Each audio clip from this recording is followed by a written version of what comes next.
Welcome to Tiranga Information. Please subscribe to this channel and press the notification bell icon. Never miss an update. Let's start this video.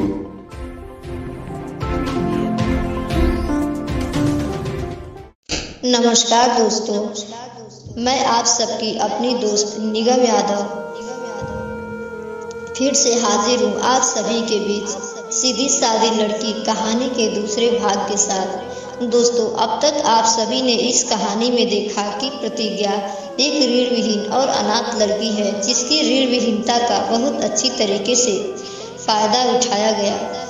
अंत में परिवेश नाम का एक व्यक्ति प्रतिज्ञा को अपने घर लेकर चला जाता है और वहाँ भी वह नौकरानी का काम करती है। एक दिन परिवेश और उसकी पत्नी मिलकर प्रतिज्ञा के साथ क्रूरतापूर्ण मजाक करते हैं जिससे प्रतिज्ञा अत्यंत भयभीत हो उठती है। वे प्रतिज्ञा को अंत में यही समझाते हैं कि उसे ऋण विहीन बनकर इस संसार में नहीं जीना होगा, उसे मजबूत बनकर जीना होगा, उसे इस संसार में अपने हक के लिए लड़ना होगा। आप सभी ने ये भी देखा कि परिवेश और प्रभा जी प्रतिज्ञा को अंत में अपनी बेटी मान लेते हैं और उसकी हर जिम्मेदारी का भार अपने कंधे पर उठा लेते हैं। तो दोस्तों, अब आगे आइए देखते हैं कि कहानी में कैसा मोड़ आने वाला है। लगभग अब प्रतिज्ञा के जीवन में सब कुछ अच्छा चल रहा था। प्रतिज्ञा रोज अपने विद्यालय पढ़ने जाया करती थी। एक दिन प्रतिज्ञा की कक्षा में एक नई छात्रा का प्रवेश होता है। छात्रा का नाम सुषमा था। सुषमा कक्षा के पहले ही दिन पहली नज़र में प्रतिज्ञा को पहचान लेती है और कहती है कि यह तो अनाथ लड़की है, बहुत सीधी सादी लड़की है, इसका नाम प्रतिज्ञा है। इसकी माँ ने लड़के की मोह माया में जन्म लेते ही इसे फेंक दिया था। इसके बाद से इसकी माँ को और कोई दूसरी संतान प्राप्त न हो सकी। इसकी माँ और हमारी माँ में बहुत अच्छी खासी जान पहचान है। मेरी माँ और इसकी माँ बहुत अच्छी खासी सहेली हैं। यह सब सुनकर कक्षा के सभी बच्चों की सांसें रुक गई थी, क्योंकि प्रतिज्ञा के अतीत से न तो कक्षा का कोई बच्चा वाकिफ था और न ही विद्यालय का कोई व्यक्ति वाकिफ था। थोड़ी ही देर बाद एक लड़का सुषमा से कहता है कि सुषमा, तुम्हारी बात तो सही है, परंतु प्रतिज्ञा यहाँ के बड़े बाबू यानी परिवेश जी के घर रहती है और वे और उनकी पत्नी मिलकर इसका भरण पोषण करते हैं तथा इसकी पढ़ाई लिखाई का प्रबंध भी उन्होंने ही किया है। सुषमा प्रतिज्ञा को प्रताड़ित करते हुए कहती है कि अनाथ लोगों का काम ही क्या होता है। राह चलते किसी भी व्यक्ति को अपना माता पिता भाई बहन कुछ भी मान लेते हैं। सुषमा की एक एक बात प्रतिज्ञा को बिल्कुल तीर की तरह चुभ रही थी। वह भीतर ही भीतर ऐसे टूटी जा रही थी मानो उसके शरीर पर किसी ने पत्थर से वार कर दिया हो। प्रतिज्ञा में अब हिलने और डुलने की भी ताकत नहीं रह गई थी। प्रतिज्ञा वही बेंच पर बैठे बैठे ही फूट फूट कर रोने लगती है, परंतु उसके आंसुओं पर किसी का भी ध्यान न गया। प्रतिज्ञा का मन किया कि वह छुट्टी लेकर घर चली जाए, परंतु फिर सोचती है, यदि घर जाऊंगी, छुट्टी का कारण यदि माँ पूछेगी तो उसे क्या जवाब दूंगी। प्रतिज्ञा पढ़ने लिखने में बहुत ही अव्वल लड़की थी। वह अपने पढ़ाई का एक दिन भी बर्बाद नहीं करना चाहती थी। उसने अपने आप को किसी तरह ढाढ़स बंधाया कि नहीं, वह इतनी छोटी सी बात पर अपना पूरा दिन बर्बाद नहीं करेगी। परंतु उसका मन उस दिन विद्यालय में भी नहीं लग रहा था। पढ़ाई में भी प्रतिज्ञा का मन नहीं लग रहा था। उसने जैसे तैसे वह पूरा दिन विद्यालय में व्यतीत किया और छुट्टी होते ही घर की तरफ भागती है। घर आकर भी प्रतिज्ञा को शांति नहीं मिली थी। उसका यही मन कर रहा था कि वह अपने मन को कैसे हल्का करे। आधे पेट खाना खाकर प्रतिज्ञा बिस्तर पर जाकर तुरंत लेट जाती है और फूट फूट कर रोने लगती है। रोते रोते घबराहट के मारे प्रतिज्ञा बेहोश हो जाती है। प्रतिज्ञा की माँ काम में बहुत ही ज़्यादा व्यस्त थी, जिससे उनको यह भी ज्ञात न हो सका कि प्रतिज्ञा पढ़कर आई भी है या नहीं, उसने कुछ खाया पिया भी है या नहीं। जब प्रभा जी काम से निवृत्त होती हैं तो देखती हैं कि उनके सिर्फ दोनों बेटे ही बाहर खेल रहे हैं। प्रतिज्ञा वहाँ हाजिर नहीं है।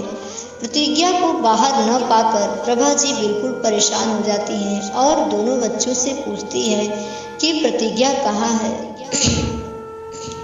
दोनों बेटे घबरा जाते हैं और कहते हैं कि माँ, दीदी का तो आज कहीं भी अता पता नहीं है, परंतु उनकी छुट्टी का समय तो हो चुका है। वह इसी समय रोज अपने विद्यालय से पढ़कर आती हैं और खाना खाने के बाद तुरंत हमारे साथ खेलने के लिए भागे भागे आती हैं। परंतु आज तो उनका कहीं भी अता पता नहीं। आज तो पता नहीं वो पढ़कर आई भी हैं, खाना भी खाई हैं कि नहीं, और पढ़कर आई भी हैं कि नहीं। आज तो हमारे साथ खेलने भी नहीं आई। इतना कहकर तीनों लोग प्रतिज्ञा को ढूंढने लगते हैं, परंतु प्रतिज्ञा कहीं भी नजर नहीं आई। प्रभा जी कई बार प्रतिज्ञा को आवाज भी लगाती हैं, परंतु प्रतिज्ञा कहीं भी न मिली। फिर उन्हें प्रतिज्ञा के कमरे का ध्यान आया। वह प्रतिज्ञा के कमरे की तरफ दौड़ती हुई जाती हैं और कमरे का दरवाजा खोलती हैं। दरवाजा खोलने के बाद प्रभा जी जो नजारा देखती हैं, इससे उनका कलेजा बिल्कुल पसीज जाता है। वह कांप जाती हैं। दरवाजा खोलने के बाद देखती हैं कि प्रतिज्ञा बिस्तर पर बेहोश पड़ी हुई है। उसका पूरा चेहरा आंसुओं से पूरी तरह भीगा हुआ है। प्रभा जी यह सब देखकर बिल्कुल परेशान हो जाती हैं, हैरान रह जाती हैं और प्रतिज्ञा को हिलाने डुलाने लगती हैं। उसे होश में लाने की कोशिश करती हैं, परंतु प्रतिज्ञा को होश न आया। दोनों बच्चों से डॉक्टर बुलाने के लिए कहती हैं। दोनों बच्चे भाग दौड़ कर एक डॉक्टर बुला लाते हैं। डॉक्टर आते हैं और प्रतिज्ञा का इलाज करते हैं। इलाज के दौरान डॉक्टर बताते हैं कि मानसिक तनाव और कमजोरी के कारण चक्कर आ गया, जिससे ये बेहोश हो गई। थोड़ी ही देर में प्रतिज्ञा को होश भी आ जाता है और वह होश आते ही प्रभा जी के आंचल से चिपक कर रोने लगती है। माँ से लिपट कर ऐसे रो रही थी मानो आंसुओं की सारी धार माँ के आंचल में ही बहा देना चाहती हो। बेटी को रोते देखकर माँ की आंखों में भी आंसू आ जाते हैं। ये तो हर माँ बाप का एक व्यवहार होता है कि कोई भी माँ बाप अपने बच्चों को रोता हुआ नहीं देखना चाहते हैं। भले ही प्रभा जी ने प्रतिज्ञा को जन्म तो नहीं दिया था, परंतु उन्होंने उसे अपनी बेटी का नाम दिया था, इसलिए वह कभी भी उसे रोता हुआ नहीं देख पाती थी। यही कारण है कि प्रतिज्ञा को रोते हुए देखकर प्रभा जी खुद भी रो पड़ती हैं। अपने को शांत करते हुए प्रतिज्ञा से रोने का कारण पूछती हैं। प्रतिज्ञा अपने साथ घटी सारी घटना का विवरण अपनी माँ से बता देती है, जिससे उसकी माँ बिल्कुल परेशान हो जाती है। फिर प्रतिज्ञा को समझाती हैं कि बेटी, तुम्हें अपने अतीत को भूलकर वर्तमान में जीना होगा। ये तुम्हारी जिंदगी के कुछ अच्छे पल हैं, तुम्हें इन्हें हंसकर और खुलकर जीना चाहिए। कहने वालों का मुंह किसने रोका है? कहने वाले तो कुछ भी कहकर निकल जाते हैं। उन्हें इस बात से क्या लेना देना कि तुम्हें उनकी बातों का कितना दुख होगा। तुम उनकी बातों पर ध्यान न दिया करो, सिर्फ तुम अपने काम पर ध्यान दो, अपनी पढ़ाई पर ध्यान दो। उनका तो कहना काम है, तो कुछ भी कहकर निकल जाएंगे।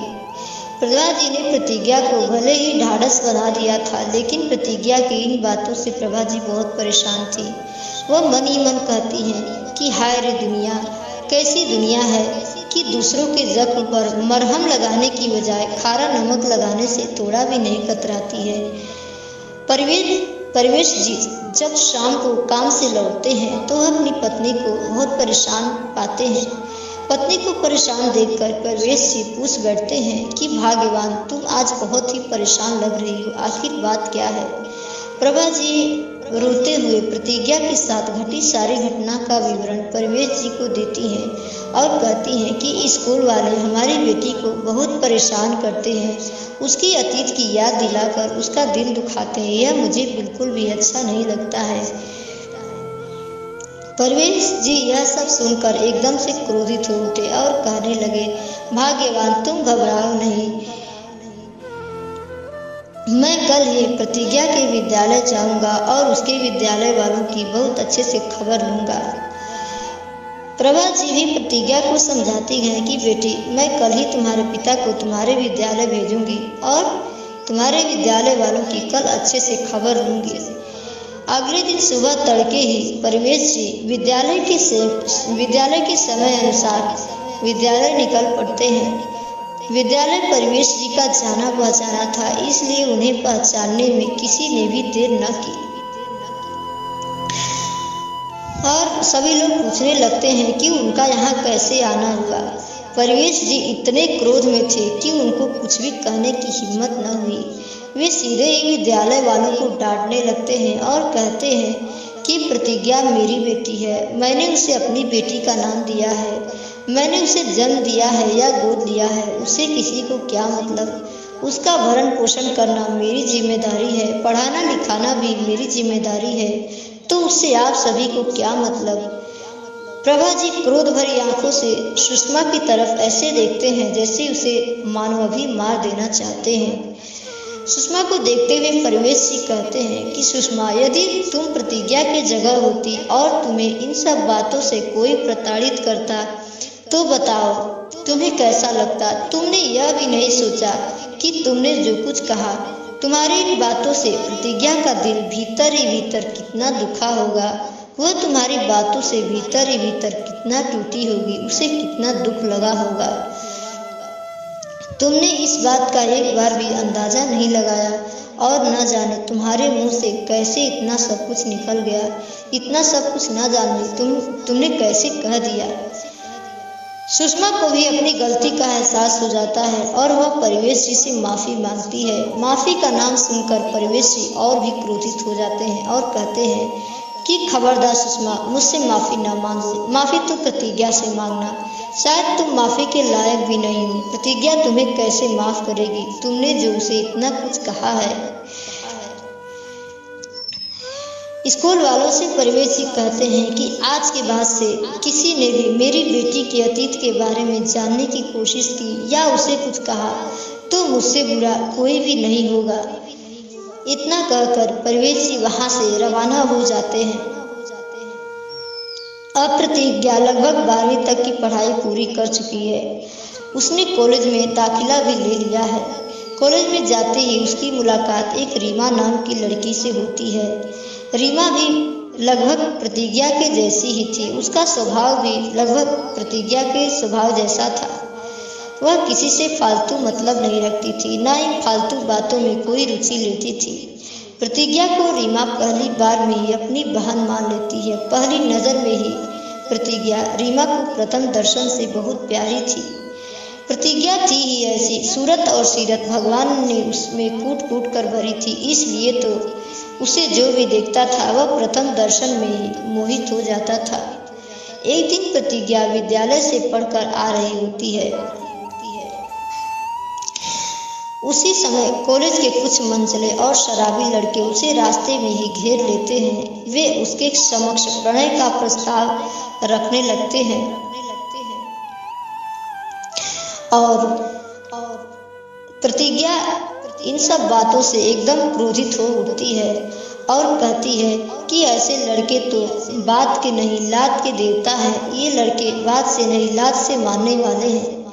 लड़के प्रतिज्ञा को धमकी देने लगते हैं और कहते हैं कि तुम ऐसे नहीं मानने वाली हो, तुम्हारी जुबान बहुत चल रही है, हमें ही कुछ करना होगा। इतना कहकर वे लड़के प्रतिज्ञा के ऊपर एक एसिड का छिड़काव कर देते हैं, जिससे प्रतिज्ञा बेहोश हो जाती है। रीमा भी बिल्कुल घबरा जाती है, परंतु वह प्रतिज्ञा का साथ नहीं छोड़ती है। और साथ छोड़ती भी क्यों, दोनों एक दूसरे को बहन मानती थी। प्रतिज्ञा भी रीमा की हर बात से वाकिफ थी और रीमा भी प्रतिज्ञा की हर बात से वाकिफ थी। तो भला वह किसी मोड़ पर प्रतिज्ञा का साथ कैसे छोड़ सकती थी।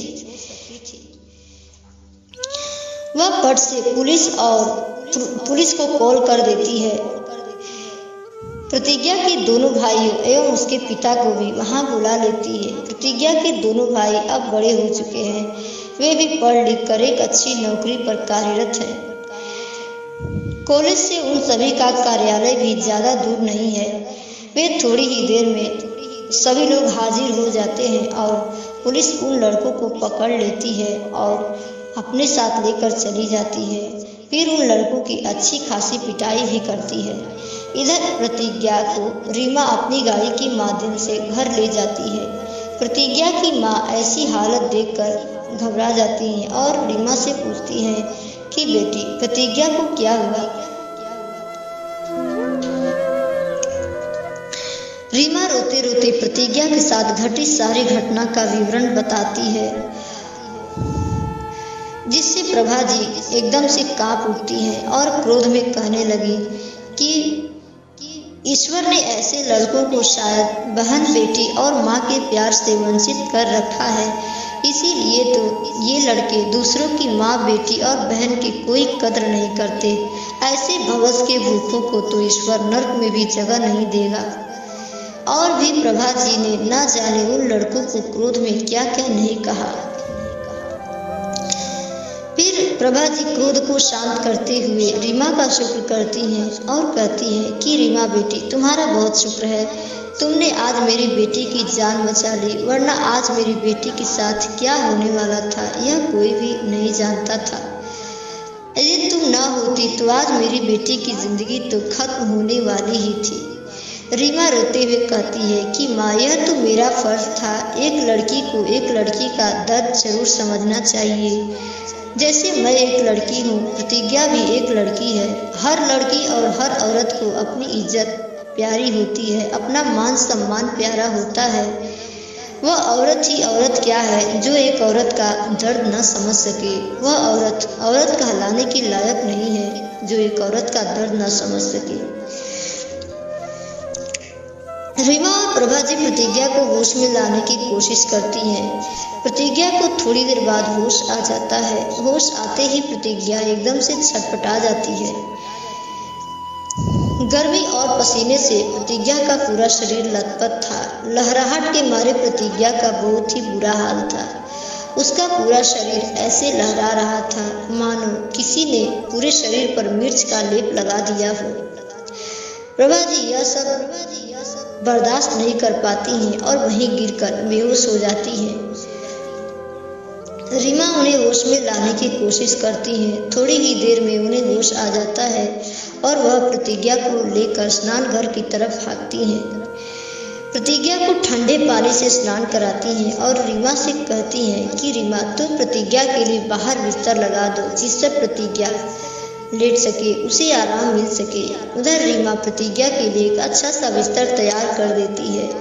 प्रभा जी प्रतिज्ञा को ठंडे पानी से स्नान कराकर बिस्तर पर लाकर लिटा देती हैं। बरामदे के फैन स्विच को ऑन कर देती हैं।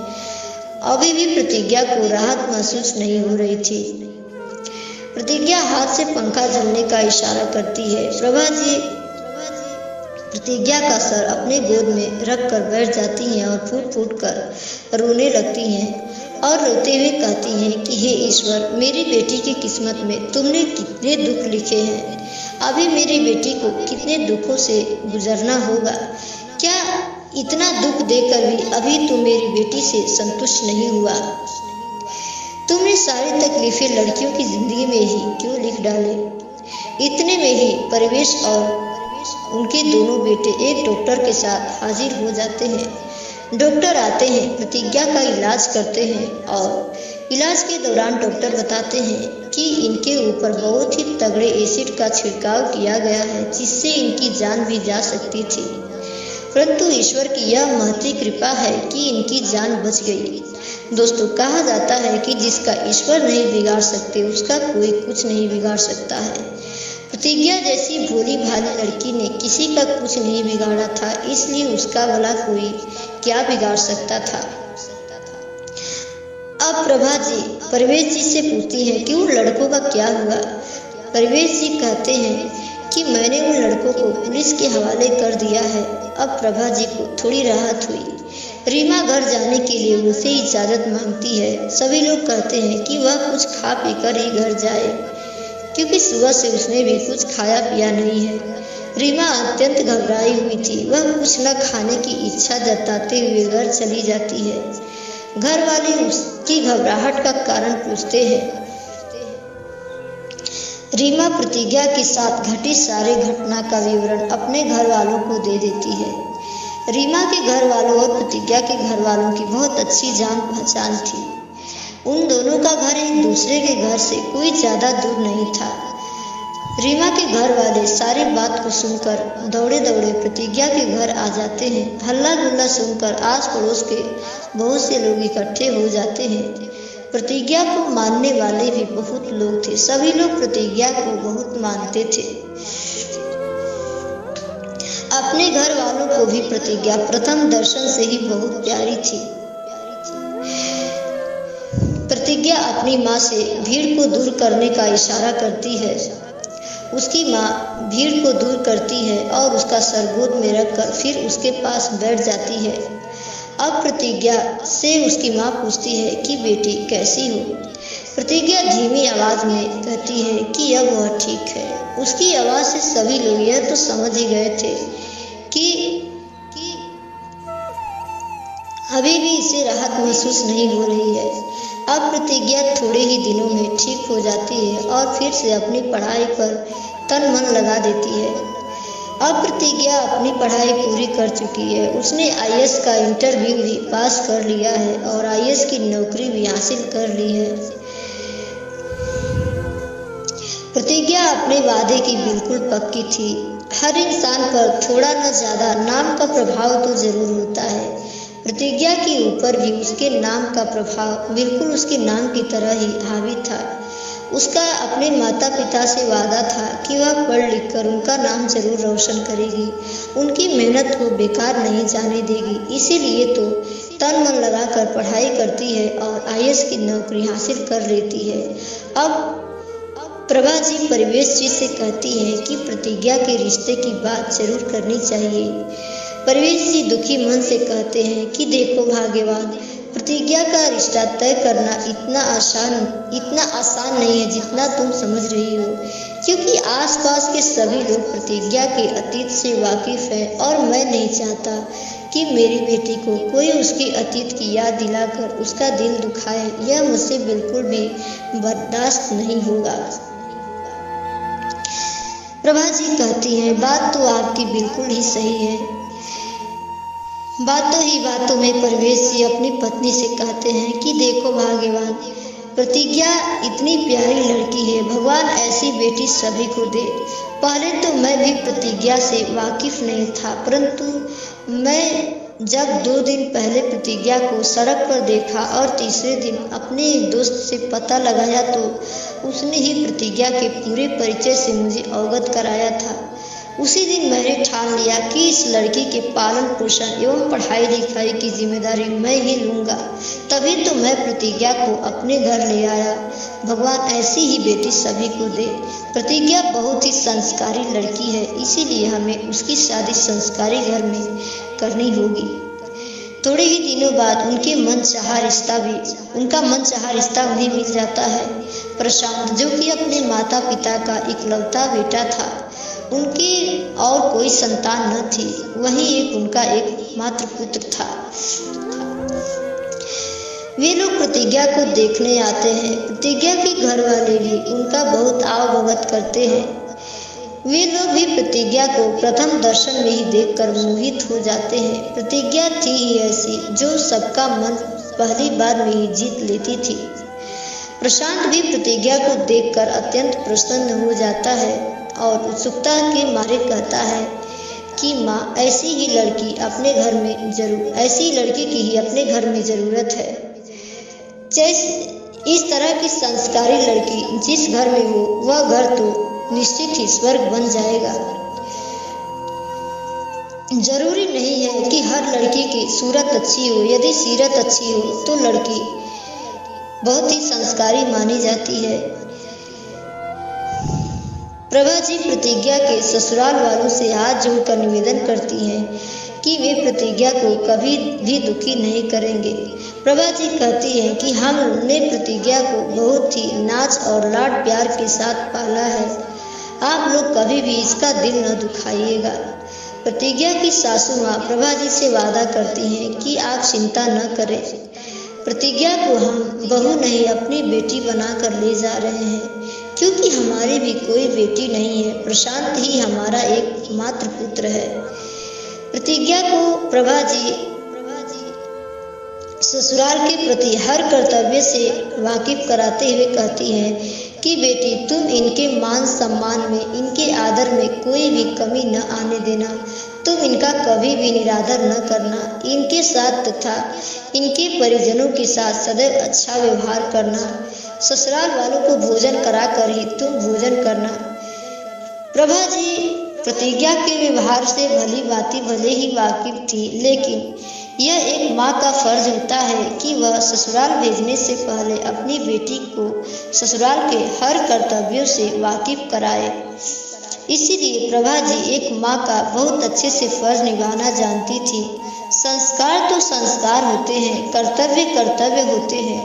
इसीलिए प्रभा जी प्रतिज्ञा को ससुराल के संस्कारों और कर्तव्यों से वाकिफ कराती हैं और बहुत कुछ समझाती हैं। थोड़े ही दिनों में अब प्रतिज्ञा की शादी भी पक्की हो जाती है। कुछ दिन बाद प्रतिज्ञा की शादी हो जाती है और ईश्वर की कृपा से उसे 2 संतानों की प्राप्ति भी हो जाती है। दोस्तों, कहा जाता है कि एक सफल व्यक्ति की एक बहुत ही दर्द भरी कहानी होती है।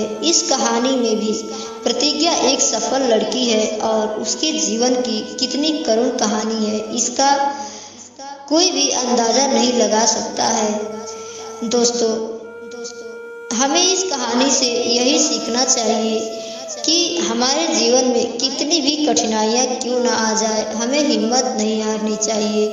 जैसे प्रतिज्ञा के जीवन में इतनी सारी कठिनाइयाँ आई और उसने हिम्मत नहीं हारी। तो दोस्तों, कहा जाता है कि जो हिम्मत हार जाता है वह कुछ नहीं कर पाता है। दोस्तों, कैसी लगी ये कहानी सीधी सादी लड़की भाग 2? ये कहानी आप सबको कैसी लगी कमेंट में ज़रूर बताइएगा।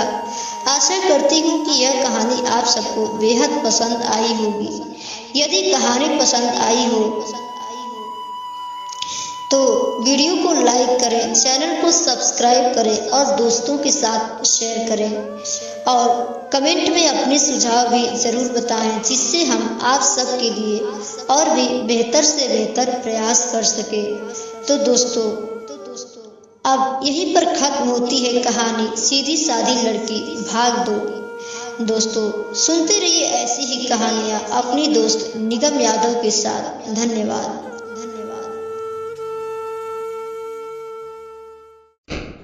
Thanks for watching this video. This video provided by Tiranga Information Team. Goodbye.